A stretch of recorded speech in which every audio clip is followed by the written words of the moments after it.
let's dip to. I want to talk about some gameplay impressions, just from 5v5 standpoint, right?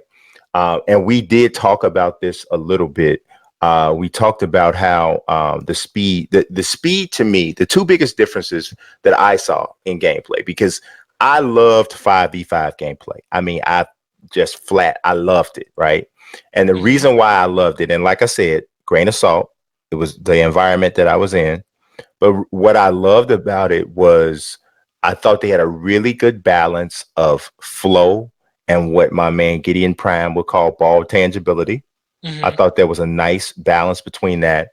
I thought the players themselves felt heavier depending on the player that you were controlling. And I felt that difference both on offense and defense, right? So whether or not I was handling the ball, trying to beat somebody off the dribble, and especially if I was trying to defending with a heavier player feels different than defending with a small player. And I dug that. I really dug that. Like, it was almost like there was extra animations in there. Like, so if you're guarding somebody off the dribble and somebody's changing directions and you're literally trying to change directions with them, it's just not as easy to change directions to stay with a person. So you will definitely see that. I thought shooting was a little bit more difficult in the build that we played. I thought it was a little more difficult, depending on which one you had. It felt a little slower. So people will have to get adjusted to a slower motion, thus a slower shot meter. I didn't like the fact that they shrunk the size of the shot meter. Put it like this, I didn't even recognize. So I know it didn't bother me. It's back up though. It's closer to 19. Yeah, that's what he said. That's what I meant. I didn't like the fact that he changed it closer to 19. That he changed it back. Sometimes I feel like 2K is a little too reactive, especially to gameplay concerns, especially those that come out during the time period where we're evaluating a demo or the first 3 weeks to a month that the game has been released. Little antsy. Let people get you. They're gonna whine. I mean, the first thing people do when something don't go their way, whether it's video games or regular life, is pick up their phone and start typing. That's what they do. So that you have to say, okay, and let's wait. Let's wait and see if this is really an issue or you just frustrated.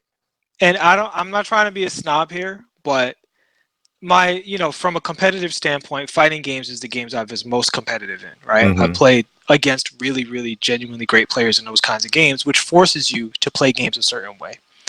And the 2K community is only just now beginning to approach 2K that way. So when it comes to, you have, and this is no disrespect to him, but say poor boy Sin, he tweeted out super early that pure point forwards are dead, right? Now, if he was like most guys and had a 6'8", I would be like, hey, maybe he has a point. 6'7", I'm telling you guys straight up, the best character I played in the demo was the 6'7" pure point forward. That character could do anything. I mean, it defended, it's super fast, it can shoot, you can put ridiculous badges on it that you couldn't put on it before. It seemed easily like a better build, but the dribbling in 2K is really different. So until you get into the lab in 2K20, you don't know how good the dribbling is. After seeing how good the dribbling is, there's no way I would want any kind of buff to the pure point forward. You would be talking maybe about a global buff to make them taller, but I don't want that character any taller than he is. Because essentially, he's a point forward that has slashing and shot creating, and he can even have gold catch and shoot. Like, you have enough room for that. Like, it's a stupid build. It's definitely the build I'm playing first. And I tried legitimately 20 builds, right?